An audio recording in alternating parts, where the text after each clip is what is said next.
Another day, another Doctor Who leak. Today we have, as I say, yet another leak reportedly talking about the future of Doctor Who and how there may actually be big opposition from Russell T Davies and the new streaming partner. They're at odds. They can't quite get along at the moment, but look, we'll discuss that and break that down later in the video. Things are definitely happening behind the scenes though, and I mean, I do think this is real because, well, for one, yesterday they announced they were commissioning what's effectively a spin-off. I mean, it's just Doctor Who, but for younger kids. CBeebies Doctor Who, so like, it's Doctor Who if it was aimed at people that watched Peppa Pig and Bluey. But they say in that press statement that the actual Doctor Who show will run alongside, like, parallel to this spin-off Doctor Who for kids. Now, I don't think they'd be commissioning further Whoniverse spin-offs or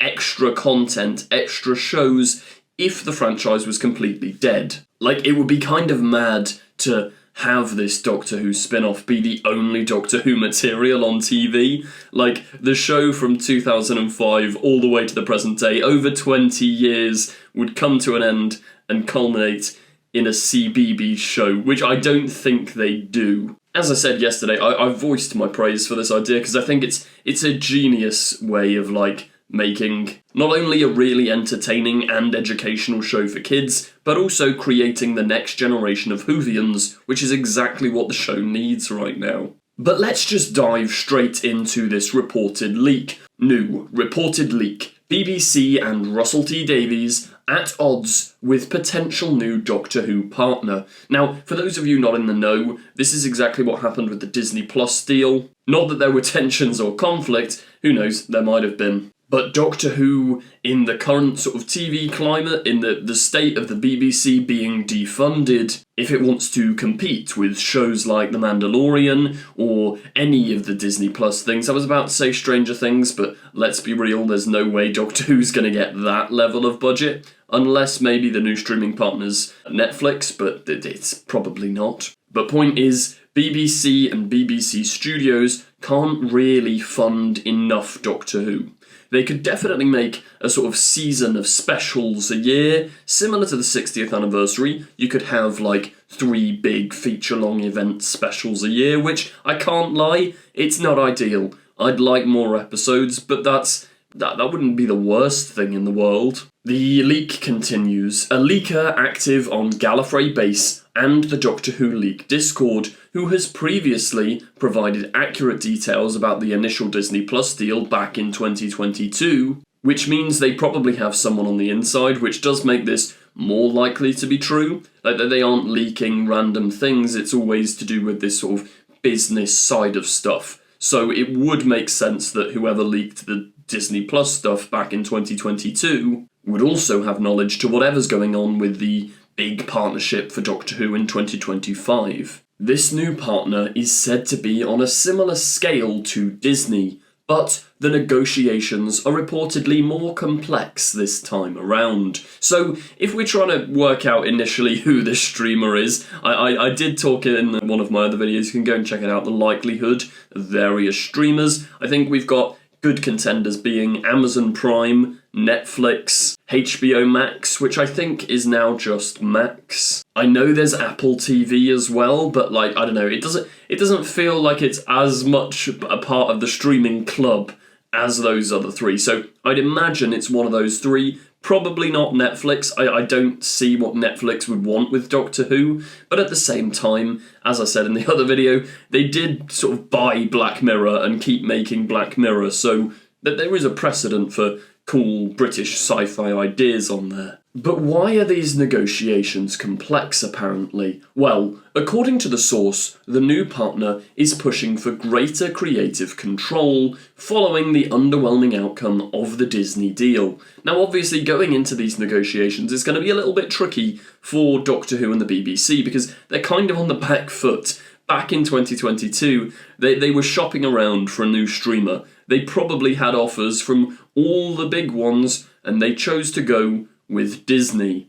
Now, the Disney deal quite probably hasn't worked out, so they're now back on the market, and obviously do you know what I mean? You don't want to crawl in with desperation going, please pick up this show, streamers, because if Disney didn't want it, there might be apprehension from other streamers, which is exactly what this seems to be suggesting. Now, we know with the Disney deal, they didn't have a mass amount of creative control. It was basically down to Russell and Bad Wolf. They did suggest things like, for example, in the Church on Ruby Road, they added that scene with the big snowman thing and the Doctor, just to get the pacing going, to make the Doctor introduced in the episode quicker. So not all of the stuff that they added was necessarily bad. Russell seemed on board, and I think there was a nice balance between creative control from Disney and Russell's original ideas, which seems to be, the stakes here seem to be, whoever this streamer is, they want more creative power. This streamer believes that the show needs to take itself more seriously and shift its focus towards an older teenage audience, with something akin to Stranger Things, based on how Doctor Who initially performed with that demographic on both Disney Plus and the BBC. Now, I think this makes a lot of sense. I know Russell's talked many a time in interviews about how this new iteration of Doctor Who, he wants to be fresh, fun, family-friendly, for kids, for anyone, but I don't know if that all-welcoming approach necessarily worked. I appreciate the idea, but I do know for a fact that so many people of my generation are ready to watch and love Doctor Who, and episodes like Space Babies made them feel a little bit like, oh, this is a kid's show, it's not for me. So I do think taking itself a little more seriously, I'm not saying dark and gritty, you can still have fun, silly, camp moments. Like Wild Blue Yonder, for example, is a very good balance of dark and gritty, but also wacky, camp, silly, Doctor Who fun. So I think, I can't lie, I'm on board with this. And as we've mentioned, there's the CBeebies version of Doctor Who for kids. I think just make the show with different shows for different age groups. I think it should still appeal to kids, but the thing with kids is they always want to be watching something made for grown-ups. A kid isn't going to want to sit there thinking, oh, this has been made for kids. They want to watch it and feel like, oh, I'm really grown up for watching this. So I can't lie, I think the streamer is kind of right here. However, Russell T Davies is said to strongly believe that the show's fun, campy tone, the approach taken during the 2005 revival, is actually key to its success. Now, I would agree. I wouldn't say they need to dial down all the campy stuff. They just need to make it feel more mature, if that makes sense, whether that's through the marketing or even just titles like Space Babies. I think I've said enough about Space Babies. I apologise, Space Babies. You're always getting dragged through the mud by me. The potential partner is reportedly already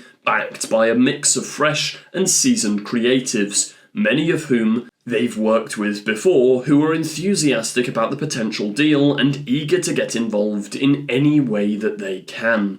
However, Russell T Davies remains cautious, as he is known, particularly when it comes to Doctor Who, for being highly selective and protective about who he collaborates with and allows to write for the show. Now, this is very true. If you've read Russell's book, The Writer's Tale, that man is very, and rightly so, protective of Doctor Who.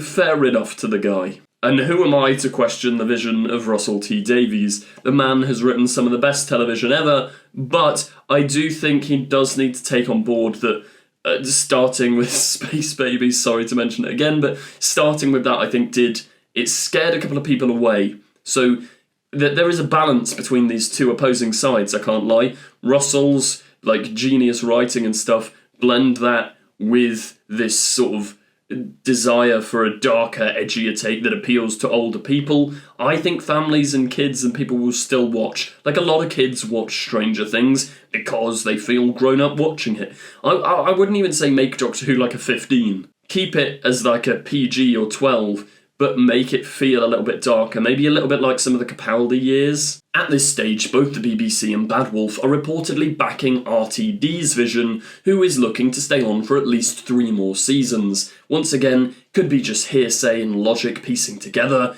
But yeah, Russell has said he's not going anywhere anytime soon, so I imagine another 3 seasons would make sense with a new Doctor. Or maybe you have 1 season of Billie Piper's Doctor, then 2 seasons of the next Doctor, then Russell leaves. But despite all of this, BBC and Bad Wolf are also aware of the financial challenges of continuing the show without a major partner. That said, there's apparently a contingency plan in place, which could involve shortened seasons or annual specials/special if necessary. So I think this is the thing, they've probably got 101 backup plans ready to go. And I don't think the specials or special idea is necessarily bad. We will just have to wait and see though. Let me know in the comments what you're thinking of all this. Do you agree with the streamer? Do you agree with Russell? Are you somewhere like me and somewhere in the middle? Or do you just think this is a load of fake news, a load of waffle? Is this leak accurate? Only time will tell. Thank you very much for watching this video. If you did enjoy, as ever, please do remember to like, comment, subscribe and share. You know the drill. Really helps me out a lot. Cheers. See you in the next video. Goodbye. Don't forget to click below and subscribe to the official Confused Adipose YouTube channel. I will destroy you! She's not seen a single episode. No, I've watched your episodes. Keep these sonic screwdrivers. What else am I saying about the film? Don't watch this one.